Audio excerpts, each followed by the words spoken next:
والسلام على سيد الأنبياء والمرسلين أما بعد فأعوذ بالله من الشيطان الرجيم بسم الله الرحمن الرحيم إن الله وملائكته يصلون على النبي يا أيها الذين آمنوا صلوا عليه وسلموا تسليما الله رسول محمد صلى الله عليه وسلم ونحن عباد محمد صلى الله عليه وسلم صلاة وسلام عليك يا رسول الله صلى الله تعالى عليه وسلم. محترم علماء کرام اور طالبان علوم نبوت، جملہ سامعین و حاضرین اور خواتین اسلامیہ عزیز بچوں، السلام علیکم ورحمۃ اللہ تعالی وبرکاتہ. اللہ رب العزت کا فضل ہے، اس کی دی ہوئی توفیق سے ہم اور آپ باہم آج دارالعلوم سلیمانیہ رضویہ حبیبیہ کے اس گراؤنڈ میں تشریف فرما ہے، حاضر ہیں. میں آپ سب کو یوم جمہوریہ کی مبارکباد پیش کرتا ہوں اور آپ سب کے یہاں تشریف لانے پر آپ کا شکر گزار ہوں، آپ کا شکریہ ادا کرتا ہوں. دارالعلوم سلیمانیہ رضویہ حبیبیہ کے جملہ اساتذہ کا، مدرسین کا، جنہوں نے بڑی محنت سے بچوں کو اس پروگرام کے لیے تیار کیا. سید عاقل میاں صاحب قبلہ نائب ناظم اعلیٰ دارالعلوم سلیمانیہ رضویہ حبیبیہ کا، سید مہدی حسن صاحب قبلہ ناظم تعلیمات، ان کا بھی، وہاں غفران مصباحی صاحب قبلہ، ہمارے پرنسپل صاحب جناب حافظ سلیم الدین صاحب اور جملہ اسٹاف، ماسٹر رمضان صاحب، حافظ شفیع صاحب قبلہ، معاذ حنیف صاحب اور محبوب ظفر صاحب اور جملہ کارکنان کا شکریہ جنہوں نے تعاون کیا، سپورٹ کیا، حوصلہ افزائی کی. جب بھی 26 جنوری یا 15 اگست کا موقع آتا ہے تو عام طور پر آپ دیکھیں گے کہ ہمارے یہاں ایسا محسوس ہوتا ہے کہ ہمیں اس پروگرام کو منعقد کرنے کا حق نہیں ہے. میری عادت ہے، میں سچی سچی باتیں کرتا ہوں. بعض اوقات وہ ماحول اور تقاضے کے خلاف ہوتی ہیں، لیکن بات وہی اچھی ہے جس کو سچائی کے ساتھ بیان کیا جائے. تو ایک اجنبیت کا احساس اگر کسی کو ہوتا ہے، حالانکہ یہ ہونا نہیں چاہیے، کیونکہ چاہے وہ 15 اگست کا موقع ہو یا 26 جنوری کا موقع ہو، آپ اسے اپنا پروگرام سمجھیں اور جس طرح اس کو منانے کا، اس کو سیلیبریٹ کرنے کا حق ہے، اس طرح آپ اس کو منائیے اور اس کو سیلیبریٹ کیجیے. ہمارے ہاں دارالعلوم میں بھی یہ پروگرام شروع سے ہوتا آیا ہے، لیکن چونکہ مدرسہ پہلے چھوٹا تھا اور اس کے پاس اتنی بڑی عمارت نہیں تھی جس بنیاد پر اتنا بڑا پروگرام منعقد اس سے پہلے نہیں ہو سکا. پہلی مرتبہ، اور اس میں کارکنان کا بہت رول ہے کہ ان کی وجہ سے یہ پروگرام منعقد ہوا ہے. اللہ چاہے گا تو انشاءاللہ تبارک و تعالی یہ اور بہتر طریقے سے آنے والے سالوں میں منعقد ہوگا. ہم کوشش کریں گے کہ طلباء ایسی چیزیں آپ کے سامنے پیش کریں جو آپ کی طبیعت میں خوش مزاجی کا بھی باعث بنے اور آپ کے علم میں اضافے کا بھی باعث بنے. میں کچھ تاخیر سے آیا، پروگرام نہیں دیکھ سکا، لیکن اس کی ریکارڈنگ ہو گئی ہے تو انشاءاللہ میں اس کو بعد میں ضرور دیکھوں گا. علماء کرام سے بھی میری یہی گزارش ہے کہ وہ اس پروگرام کو اس خلوص کے ساتھ منائیں اور کبھی بھی اس میں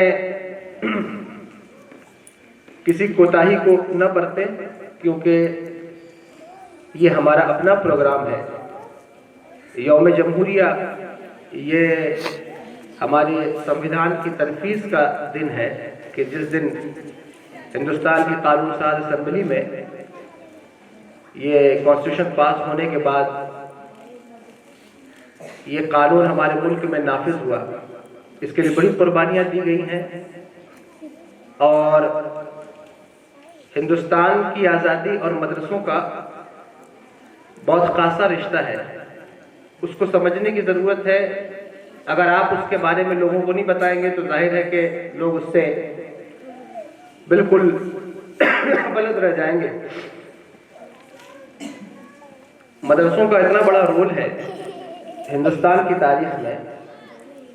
ہندوستان کے پہلے راشٹرپتی، اگر آپ تاریخ پڑھیں تو وہ کسی اسکول سے پڑھے ہوئے نہیں بلکہ مدرسے سے پڑھے ہوئے ہیں۔ مدرسے نے ہی ہندوستان کو پہلا راشٹرپتی دیا ہے۔ ہندوستان کی آزادی کی لڑائی کوئی 1857 میں نہیں شروع ہوئی، یہ 17ویں شتابدی کی بات ہے کہ جب اس آزادی کی جنگ کا آغاز ہو گیا، اور آپ جانتے ہیں کہ بنگال کی سرزمین پر سراج الدولہ نے جو کام کیا ہے، اس کے بعد میسور کی عظیم ریاست پر جان دینے والے حیدر علی کی تاریخ آپ کے سامنے ہے۔ ان کے جاباز بیٹے جن کو دنیا ٹیپو سلطان کے نام سے جانتی ہے، جس وقت میسور کی ریاست کو انگریزوں نے گھیر لیا تو ان سے کہا گیا کہ فوج بہت زیادہ ہے انگریزوں کی، آپ یہاں سے نکل جائیں یا گھٹنے ٹیک دیں۔ تو انہوں نے کیا تاریخی جملہ کہا تھا کہ شیر کی ایک دن کی زندگی گیدڑ کی 100 سال کی زندگی پہ بھاری ہوتی ہے۔ اور پھر انہوں نے اس طرح ملک کے لیے جان دی ہے۔ ابھی آپ نے تاریخ سنی ہوگی، میں تو کچھ اس پر بات زیادہ کرنا چاہتا ہوں کہ وقت نہیں ہے، لیکن اگر آپ تاریخ پڑھیں، شاہ ولی اللہ مودودی سے دہلوی، شیخ عبداللہ مودودی سے دہلوی جنہوں نے فتویٰ دیا، سب سے پہلے جس دن ٹیپو سلطان کو انگریزوں نے مار کر اس کی لاش پر کھڑے ہو کر انہوں نے کہا کہ آج سے ہندوستان ہمارا ہوا، اس سے پہلے ہندوستان میں انہوں نے اتنی کوششیں کی، لیکن جب تک ٹیپو سلطان زندہ تھے، اور یہ بات کسی ایک کمیٹی کی، کسی ایک جماعت کی نہیں ہے، یہ بات تاریخ ہند کی ہے۔ انہوں نے کہا آج سے ہندوستان ہمارا، فتویٰ دیا گیا دلی سے کہ آج سے ہندوستان غلام ہو گیا، تمہارے اوپر جہاد جو ہے وہ فرض ہے۔ جہاد کا لفظ بہت کنٹروورشیل ہو جاتا ہے بعض اوقات جہالت کی وجہ سے۔ جو جہاد کے لفظ سے وابستہ نہیں ہے اور جنہیں جہاد کے لفظ کا علم نہیں ہے، وہ اس کو بہت کنٹروورشیل بناتے ہیں۔ لیکن اگر تھوڑا سا بھی آپ علم حاصل کریں تو آپ کو پتہ چلے گا کہ اگر آج آپ آزاد ہندوستان میں سانس لینے کے قابل ہیں تو یہ اسی جہاد کی وجہ سے۔ جہاد اس وقت کیا جاتا ہے جب ظلم آپ کے سر پر چڑھ جائے، جہاد اس وقت کیا جاتا ہے جب کوئی آپ کی زمین زبردستی غصب کر لے، جہاد اس وقت کیا جاتا ہے جب آپ کی عورتوں، آپ کے بچوں کا مستقبل اور ان کی عزتیں خطرے میں آ جائیں، پھر جہاد ہمارے اوپر فرض ہوتا ہے۔ جہاد کا مطلب وہ نہیں ہے کہ آپ ناحق اسکول کے بچوں کی بسوں میں بم پھوڑتے پھریں اور جو ہے وہ ٹرینوں میں بم لگائیں، یہ جہاد نہیں ہے۔ جہاد کی صحیح ٹرم کو، جہاد کی صحیح اصطلاح کو ضرورت ہے کہ ہم لوگوں کو اس سے آگہی دلائیں کہ جہاد ہے کیا۔ جیسا انہوں نے بتایا، اتنے علماء کرام جو مدرسے کے فارغ تھے، انہوں نے ہندوستان کی آزادی کے لیے جو بھی کام کیا ہے اس کو ہم اس لیے نہیں بیان کرتے کہ ہم ان کا کوئی کریڈٹ لینا چاہتے ہیں، بلکہ اس لیے بیان کرتے ہیں کہ پتہ چلے کہ مدرسے میں پڑھنے والے صرف اچھے عالم نہیں ہوتے بلکہ ایک اچھے انسان بھی ہوتے ہیں۔ مدرسے میں پڑھنے والے صرف ایک اچھے عالم نہیں ہوتے بلکہ ایک سچے شہری اور سچے ملک میں رہنے والے بھی ہوتے ہیں۔ ملک سے وفاداری کا جو حوصلہ ان کے اندر موجود ہوتا ہے، قرآن پڑھنے کے بعد، حدیث پڑھنے کے بعد جب ہم حضور کی حدیث مبارکہ پڑھتے ہیں کہ ملک سے محبت کے تقاضے کیا ہیں، تو پھر ہمیں پتہ چلتا ہے کہ ہمیں ملک میں کس طرح رہنا ہے۔ تو بہت بڑے بڑے نام ہیں، علامہ فضل خیر آبادی سے لے کر حضرت مفتی صدر الدین آزردہ، حضرت عبد الرحمن کیرانوی، لوگ بھول گئے، تاریخیں یاد نہیں۔ جب مدرسوں میں یہ پروگرام ہوتا ہے تو ان شہیدوں کا نام لیا جاتا ہے جو علماء ہیں، مسلمان ہیں، تو لوگ کہتے ہیں آپ غیروں کا نام لیتے ہیں. میں نے کہا غیروں کا نام کیوں نہیں لیتے؟ کیا ہم بھگت سنگھ کا نام نہیں لیتے؟ ہم کیوں نہیں نام لیں گے؟ بلا شبہ نام لیں. کیا ہم رام پرساد بسمل کا نام نہیں لیتے؟ ہم جلیانوالہ باغ بھول گئے؟ ایسا نہیں ہے. نام سب کا لیا جاتا ہے. لیکن خدا کی قسم جنہوں نے سب سے پہلے اٹھ کر ہندوستان کی آزادی کے لیے فتوے صادر کیے، جن کو انڈمان نکوبار میں کالا پانی کی سزا دی گئی، اور وہاں بیٹھ کر جو اپنی زندگی کے سارے ایام کتابوں کو لکھنے میں جنہوں نے گزار دیے، کوئلے سے کاغذ پر اور کپڑوں پر کتابیں لکھتے رہے، اگر قوم ان کو فراموش کر دے تو یہ آپ کی ہماری طلبہ کی ذمہ داری ہے کہ جن کا نام کوئی نہیں لیتا ان کا نام ہم اپنے مدرسوں میں پروگرام کر کے منعقد کر کے ان کا نام لیا کریں گے. اور کوئی جانے یا نہ جانے، لیکن ہم کوشش کریں گے کہ ان شہدائے ہند کا نام لوگوں کے سامنے لیا جائے، ان کی تاریخ لوگوں کو بتائی جائے، اور لوگوں کو بتایا جائے کہ ملک کو آزاد کرانے میں ان علماء کرام کا کتنا بڑا رول رہا ہے. جس وقت علامہ فضل اللہ خیر آبادی نے فتویٰ دیا تھا تو ان کو دلی کی کورٹ میں پیش کیا گیا. جب دلی کورٹ میں پیش کیا گیا، یہ طلبہ سے بھی کہہ رہا ہوں، آپ بھی سنیے، دلی کی کورٹ میں پیش کیا گیا، ان کا شاگرد، ان کا اسٹوڈنٹ اس کورٹ کا جج تھا. اس نے کہا، استاد کی صورت دیکھ کر کہنے لگا کہ میں اپنے استاد کو سزا کیسے دوں؟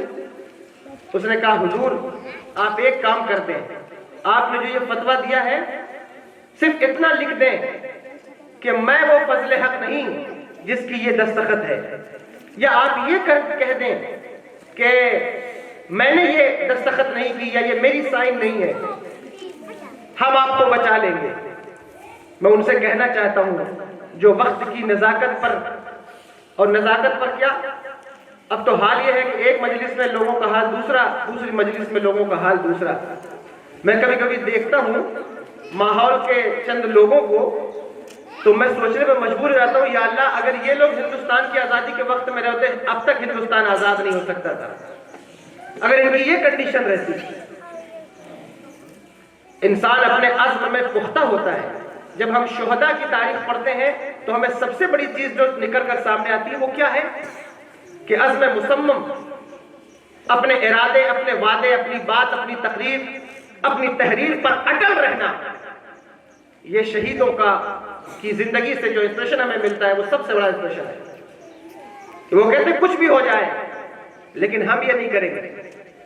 علامہ فضل خیر آبادی نے کہا کہ میں بالکل، اسلام نے مجھے اجازت دی ہے کہ جب بات گلے تک پہنچ جائے، جان تک پہنچ جائے تو ہم اس میں کچھ گنجائش نکال سکتے ہیں، لیکن اگر آج میں نے یہ کام کر دیا تو آنے والے لوگ میری اسی طرز پر چلیں گے اور فتوے دے کر اپنی دستخط بدلتے رہیں گے.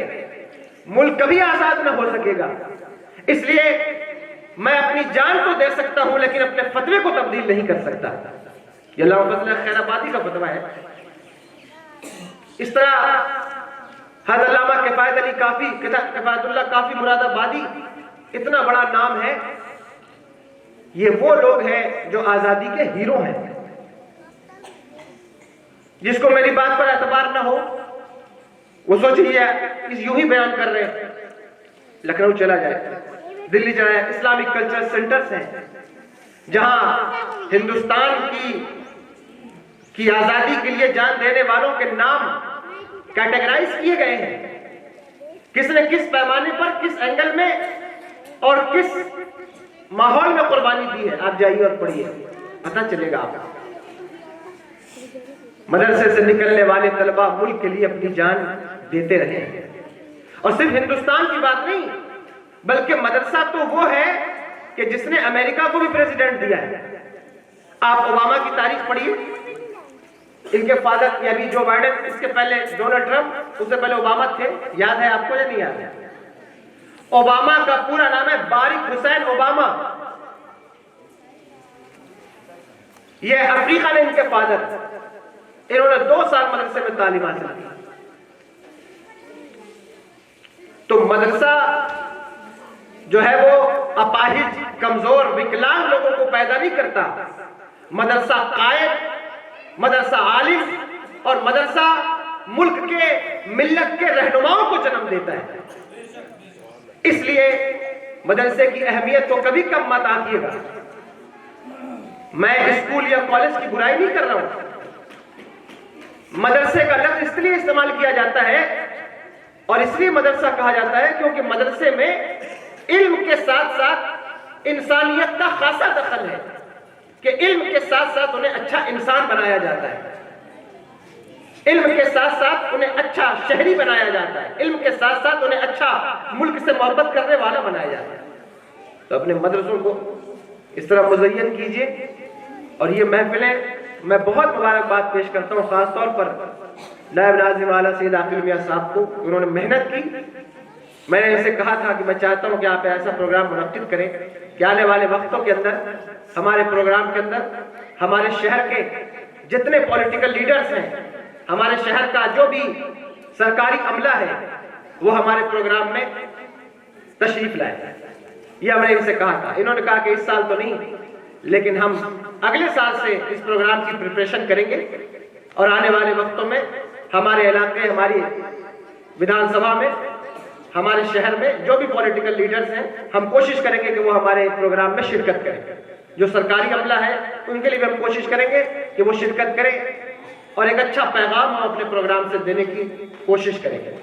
اس لیے آپ 26 جنوری یا 15 اگست یوم جمہوریہ یا یوم آزادی کو کے پروگرام کو ہلکا نہ جانیں اور اس طرح اپنی حاضری درج کراتے رہیں تاکہ پتہ چلے کہ جن کے آباء و اجداد نے ملک کے لیے اپنی گردنیں کٹائی ہیں, خون بہایا ہے, ان کے بچے, ان کی اولاد ان کی قربانی کو بھول نہیں گئے, بلکہ ان کی قربانیاں آج بھی یاد ہیں اور قیامت کی صبح تک یاد ہیں.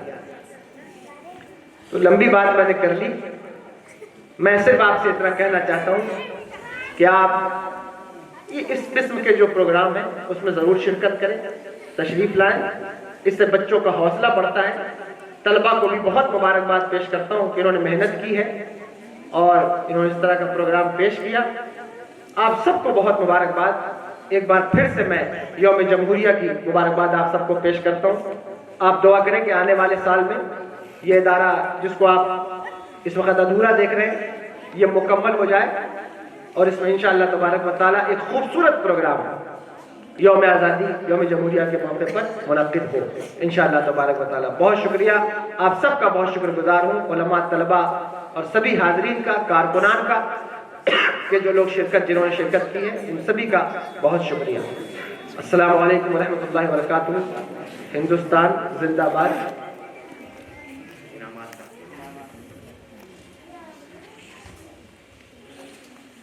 انعامات تقسیم ہوں گے.